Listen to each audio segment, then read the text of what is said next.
It's called the Bombing of Baghdad. The bombing of Baghdad began and did not terminate for 42 days and 42 nights, relentless, minute after minute, more than 110,000 times. We bombed Iraq, we bombed Baghdad, we bombed Basra, we bombed military installations, we bombed the National Museum, we bombed schools, we bombed air raid shelters, we bombed water, we bombed electricity, we bombed hospitals, we bombed streets, we bombed highways, we bombed everything that moved, we bombed everything that did not move. We bombed Baghdad, a city of 5.5 million human beings. We bombed radio towers, we bombed telephone poles, we bombed mosques, we bombed runways, we bombed tanks, we bombed trucks, we bombed cars, we bombed bridges, we bombed the darkness, we bombed the sunlight, we bombed them and we bombed them, and we cluster bombed the citizens of Iraq, and we sulfur bombed the citizens of Iraq, and we napalm bombed the citizens of Iraq, and we complemented these bombings, these sorties, with Tomahawk cruise missiles, which we shot repeatedly by the thousands upon thousands into Iraq. You understand, an Iraqi Scud missile is, quote, militarily insignificant, unquote, and we do not mess around with insignificant, so we use cruise missiles repeatedly. We fired them into Iraq, and I am not pleased. I am not very pleased. None of this fits into my notion of things going very well. The bombing of Baghdad did not obliterate the distance or the time between my body and the breath of my beloved.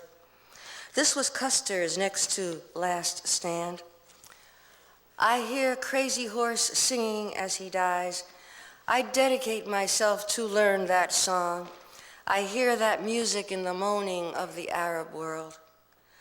Custer got accustomed to just doing his job, pushing westward into glory, making promises, searching for the savages, their fragile temporary settlements for raising children, dancing down the rain, and praying for the mercy of a herd of buffalo. Custer, he pursued these savages. He attacked at dawn. He murdered the men, murdered the boys. He captured the women and converted them, I'm sure, to his religion. Oh, how gently did he bid his darling fiancée farewell. How sweet the gaze her eyes bestowed upon her warrior. Loaded with guns and gunpowder, he embraced the guts and gore of manifest white destiny. He pushed westward to annihilate the savages, attack at dawn, and seize their territories, seize their women, seize their natural wealth. And I am cheering for the arrows and the braves. And all who believed some must die, they were already dead. And all who believed they only possessed human being, they no longer stood among the possibly humane.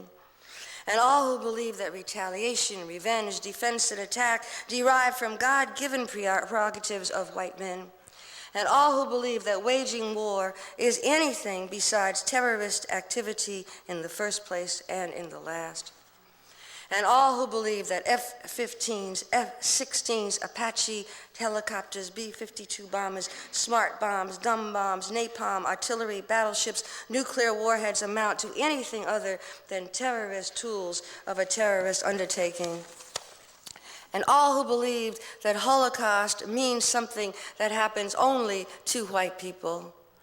And all who believed that Desert Storm signified anything besides the delivery of an American Holocaust against the Arab peoples of the Middle East.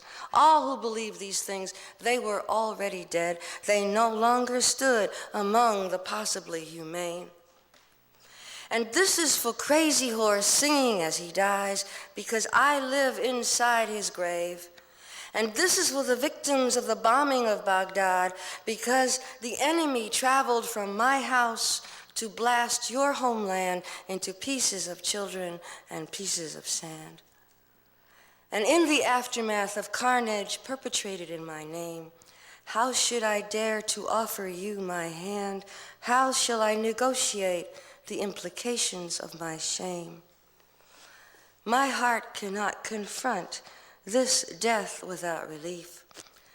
My soul will not control this leaking of my grief. And this is for Crazy Horse singing as he dies.